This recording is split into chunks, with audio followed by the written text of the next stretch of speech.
Ouais, il dit, ben voilà, vous avez des étangs, des points d'eau. Moi, si j'étais vous, j'installerais un système de lutte par aspersion.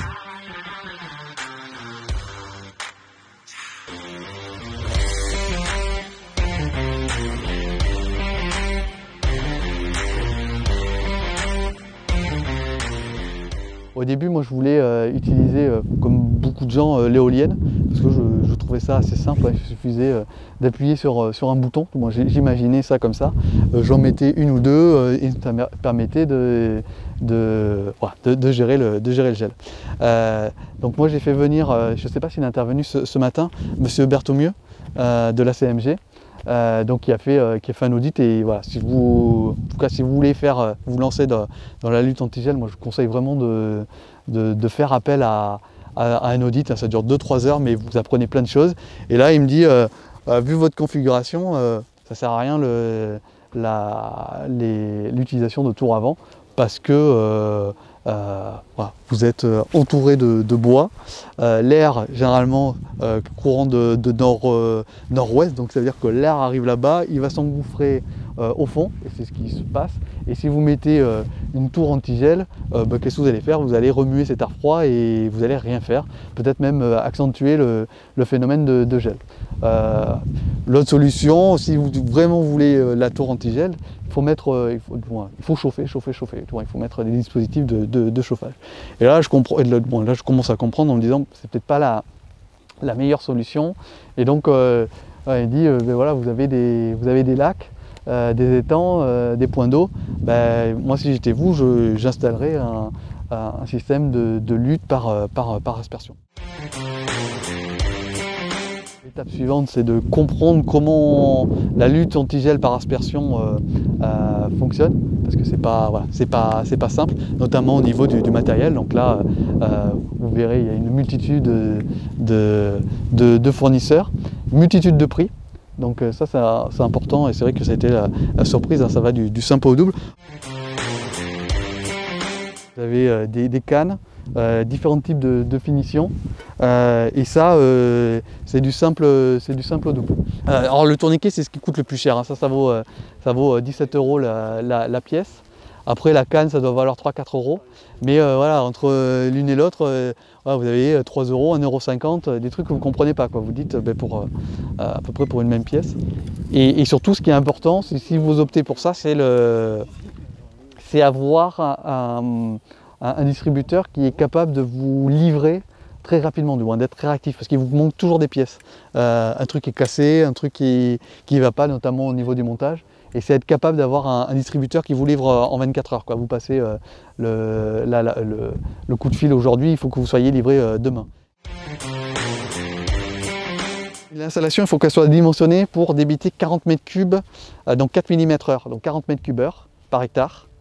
Voilà. Donc il faut alors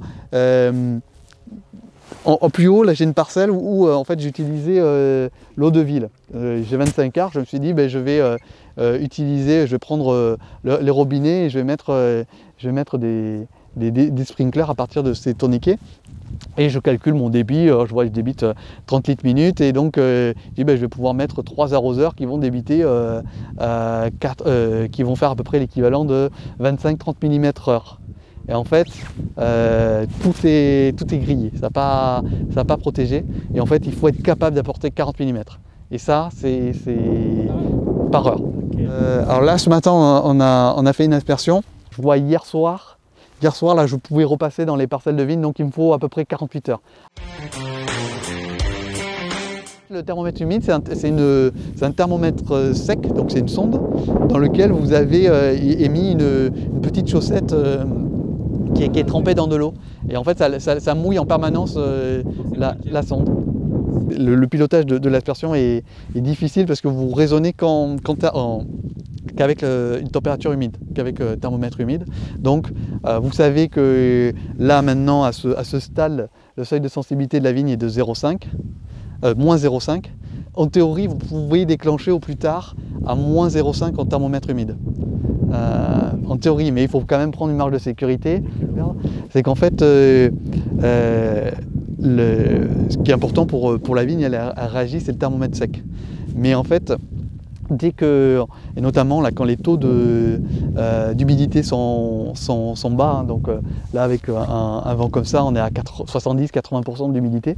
Il faut savoir que les 15 premières minutes, il faut que l'atmosphère se resature en eau. Et pour revenir à 100%, ça va demander en fait ça va demander des calories. Ça va prendre des calories dans le milieu.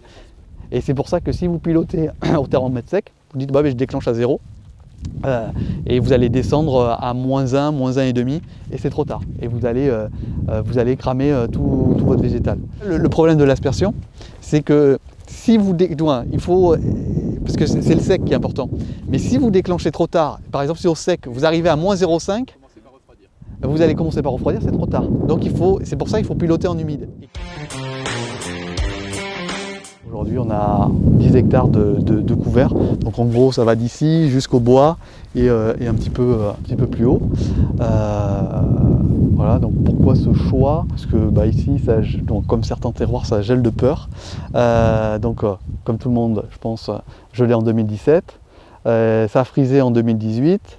En 2019, c'est un petit peu gelé.